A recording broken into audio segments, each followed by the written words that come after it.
नानी के घर दोनों भाइयों को पहुंचाने के बाद साधु बाबा ने पूरी कहानी उसके नानी को सुनाई। हाय राम, ये नई चुड़ैल ने तो मेरे दोनों बच्चों को मार ही देते। साधु बाबा, इस नई चुड़ैल को तो भगाना बहुत जरूरी है। साधु बाबा, आपके पास कुछ उपाय है तो आप ही कुछ कर सकते हैं बाबा।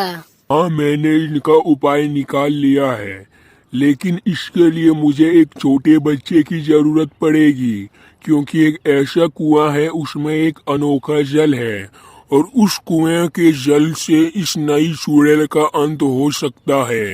इसलिए तुम दोनों भाइयों में से किसी को उस जल को लाना होगा। लेकिन बाबा, वह कुआं कहाँ मिलेगा और उस कुएं तक कैसे पहुँचेंगे? वह कुआं उत्तर दिशा में एक बड़ा सा खेत के बीचों में है और उस कुएं का रंग लाल है, वही कुआं है। और दोनों भाई फिर उत्तर दिशा में चल पड़ा है इस अनोखे जल को लेने के लिए।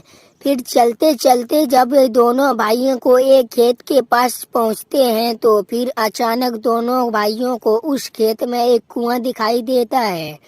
गोलू मोलू से कहता है कि गोलू, इस तरह साधु बाबा ने बताया था, यह कुआं तो उसी तरह लग रहा है, चलो चलकर देखते हैं। फिर दोनों भाइयों कुएं के पास पहुंच जाते हैं। उस कुएं का जल लेते हैं और घर पहुंच जाते हैं। फिर गोलू मोलू अपनी नानी से पूछते हैं कि नानी जी, वह साधु बाबा नहीं दिख रहे हैं। बोलती है कि वह साधु बाबा उसी जंगल की ओर गया है और हम सबको यह जल लेकर वहाँ पर जल्दी जाने को बोला है, इसलिए जल्दी जल्दी सब उसी जंगल की तरफ चल दिए। इसलिए जल्दी जल्दी सभी उस जंगल की तरफ चल दिए।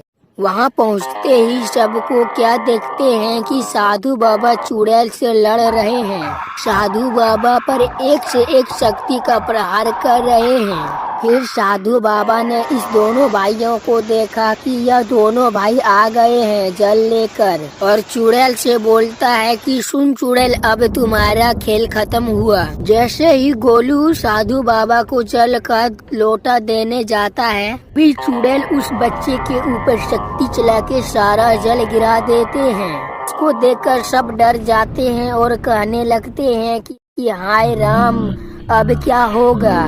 लेकिन कहते हैं ना, बच्चे डूबे को एक तिनके का सहारा है। थोड़ा सा जल पत्ते पर गिरा हुआ रहता है, फिर जोरों से एक हवा जाती है और उसी का जल उड़कर नई चुड़ैल पर पड़ जाते हैं और फिर उस चुड़ैल का अंत हो जाता